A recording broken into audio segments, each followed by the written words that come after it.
warahmatullahi wabarakatuh. Waalaikumsalam warahmatullahi wabarakatuh. Perkenalkan, nama saya Cahya sebagai moderator. Saya akan memandu diskusi pada pagi hari ini. Sebelumnya udah ada kelompoknya belum? Belum. Kalau belum, saya akan bagi kelompoknya. Kelompok 1 Eva, Reni, Nura. Kelompok 2 Resi, Rizka, Adam. Kelompok 3 Fitri, Ayu, Fahmi, dan Sinta. Silahkan pilih tema yang akan dibahas lalu diskusikan per kelompok. Ayo itu solusinya itu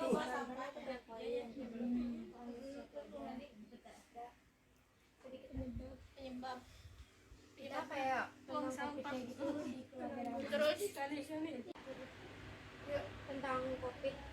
Jadi kayak anak itu nanti sekolahnya tuh di rumah nanti langsung tempat di sini. itu tempongan Masker ya. Baca doang. Kelompok 1 bahas apa? Bahas pendidikan anak dalam keluarga di era COVID-19. Silahkan jelaskan terlebih dahulu. Jadi saat sekarang ini seluruh negara di dunia termasuk Indonesia sedang dilanda COVID-19. Dalam kesehatan dan dikenal dengan COVID-19, ini tidak hanya mengancam kesehatan masyarakat, melainkan juga perekonomian dan pendidikan. Perhatian masyarakat berfokus pada bagaimana strategi untuk mengobati dan menghindari COVID-19. Wabah COVID-19 ini masih berlangsung dan belum terdapat tanda merada. Seluruh aktivitas dilakukan di rumah melalui sistem dalam jaringan baik dalam dunia pendidikan ataupun dunia pekerjaan. Pada masa pandemi, orang tua banyak memiliki waktu bersama anak-anaknya, sehingga anak cenderung berkembang melalui pengasuhan yang berkaitan dengan orang tua. Setiap orang tua memiliki cara yang berbeda dalam memperlakukan anaknya, dan setiap pola asuhan memiliki kekurangan serta kelebihannya. Orang tua sesuai dengan pola asuhannya dituntut untuk mencapai kondisi yang berkualitas sehingga orang tua mampu memberikan stimulus dengan baik. Tujuannya adalah supaya potensi dalam diri anak dapat berkembang maksimal. Apabila pola asuh orang tua dan stimulus yang diberikan tidak sesuai, maka berpotensi akan salah arah. Menjadi contoh yang baik merupakan metode terbaik dalam mengajarkan nilai-nilai kehidupan kepada anak saat pandemi berlangsung. Anak memiliki kesehatan yang dicontohkan dari kebiasaan orang tua atau keluarga yang tinggal bersama dalam satu rumah. Pendekatan pembelajaran pada anak sebaiknya memperhatikan prinsip-prinsip sebagai berikut. 1. Belajar harus menantang pemahaman anak. 2. Memulai proses belajar mengajar dari pengetahuan yang dimiliki anak. 3. Menggunakan alam sebagai sarana belajar mengajar. 4. Belajar dilakukan sambil bermain. 5. Belajar membekali keterampilan hidup. 6. Proses belajar mengajar dilakukan melalui pengetahuan sensorik dan indrawi. 7. Belajar sambil memberikan kesempatan kepada anak untuk melakukan RZ 2018. Akan tetapi, prinsip belajar anak usia dini belum dipahami oleh orang tua, sehingga orang tua menerapkan strategi pembelajaran secara spontan dan menciptakan lingkungan belajar yang nyaman bagi anak. Fungsi edukatif orang tua penting dalam proses membimbing dan mendidik anak. Merealisasikan fungsi edukatif dilakukan orang tua dengan cara memahami pola yang harus diberikan, supaya pengetahuan yang diberikan kepada anak lebih bersifat terarah. Pandemi coronavirus atau COVID-19 menyebabkan proses belajar siswa mengalami perubahan dari sebelumnya. Sebelum pandemi berlangsung, kegiatan belajar siswa berpusat pada guru sebagai edukator melalui kegiatan bermain sambil belajar yang dilaksanakan di lembaga sekolah. Akan tetapi saat ini proses belajar berpusat kepada orang tua sebagai pendidik utama. Terima kasih.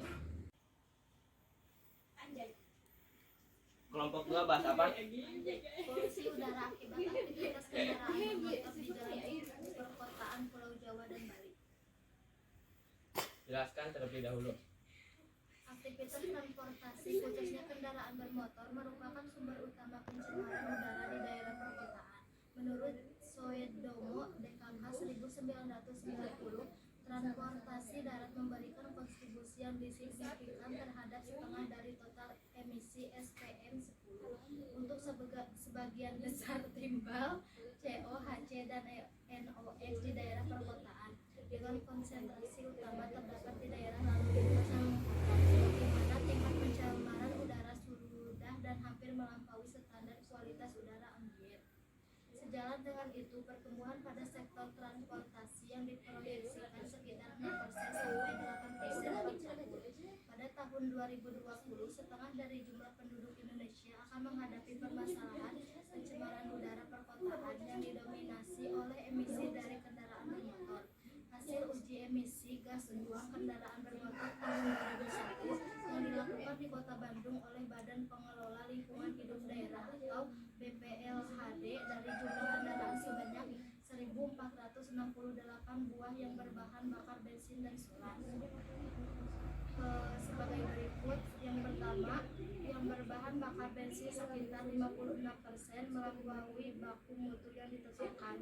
Yang kedua, yang berbahan bakar solar di sekitar 90% tidak memenuhi baku mutu yang ditetapkan. Dapat disimpulkan bahwa setiap orang mengeluarkan biaya kesehatan rata-rata 30.000 per orang per tahun akibat pencemaran udara.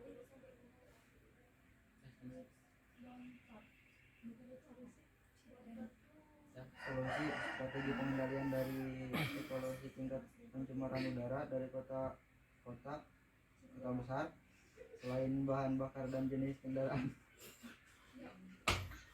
Yuk silakan dilanjut.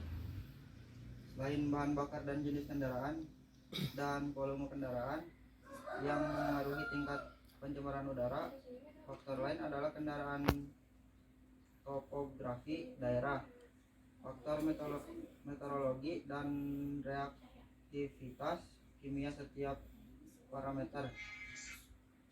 Sehingga dalam melakukan pengelolaan dan pengendalian pencemaran udara, faktor tersebut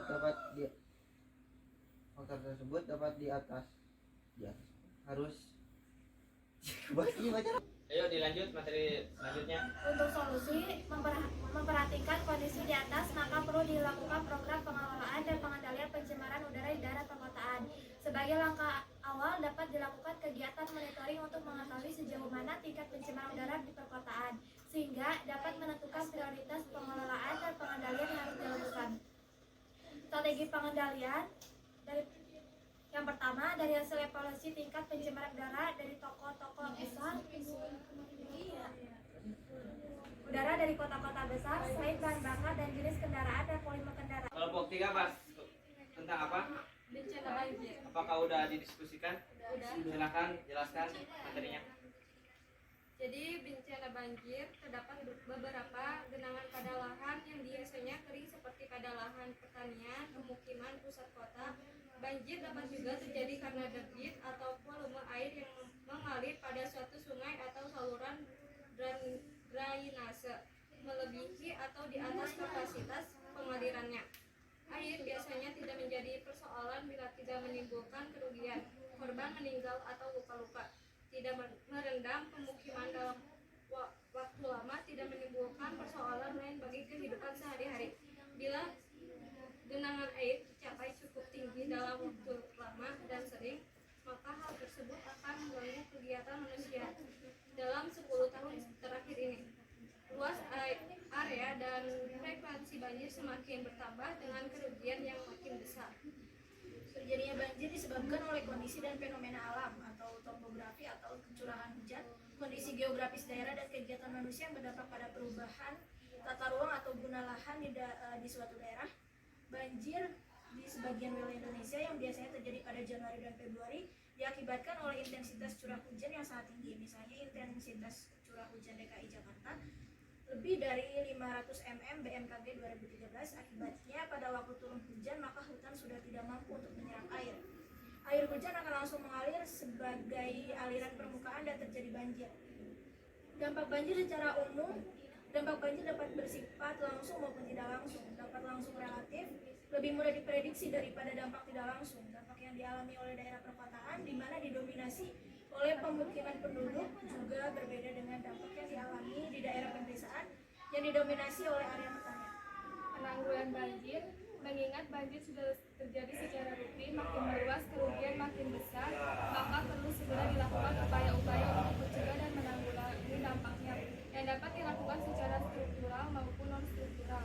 Upaya secara struktural berupa tindakan normalisasi sungai, pembangunan waduk pengendali banjir, pengurangan debit puncak karena mereka harus pindah. Selain pembangunan kolam retensi juga dilakukan upaya lain seperti pengerukan sungai untuk normalisasi sungai, pembuatan tanggul penahan banjir, dan lain-lain.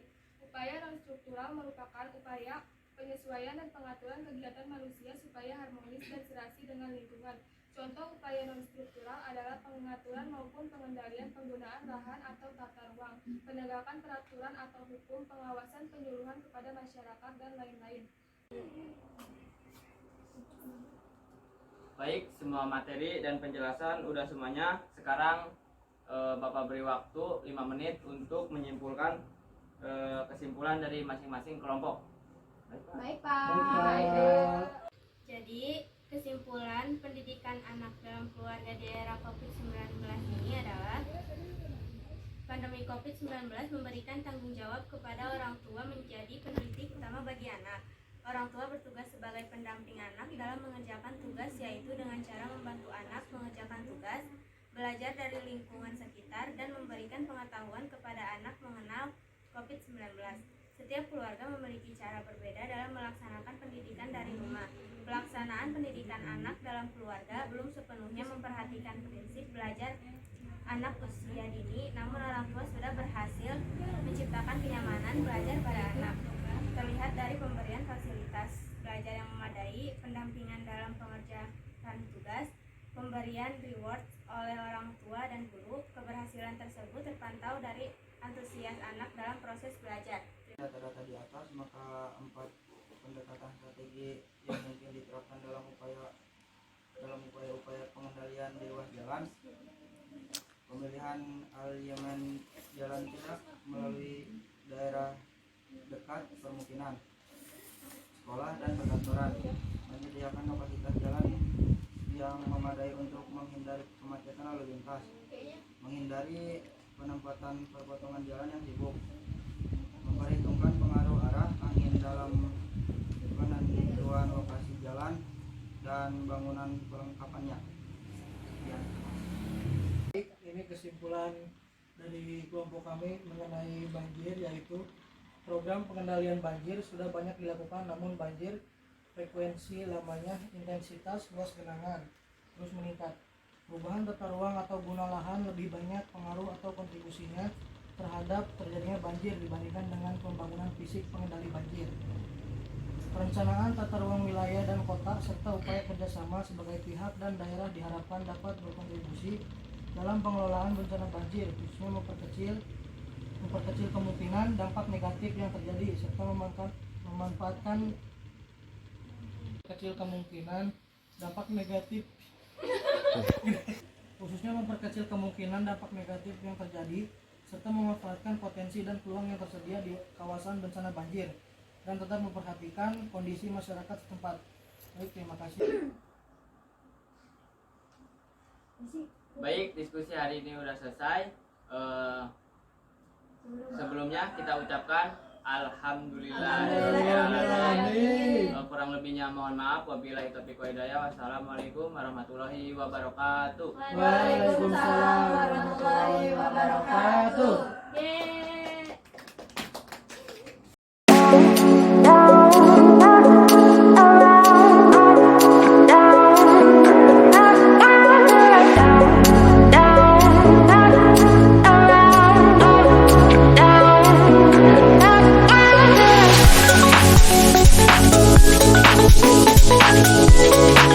We'll be right back.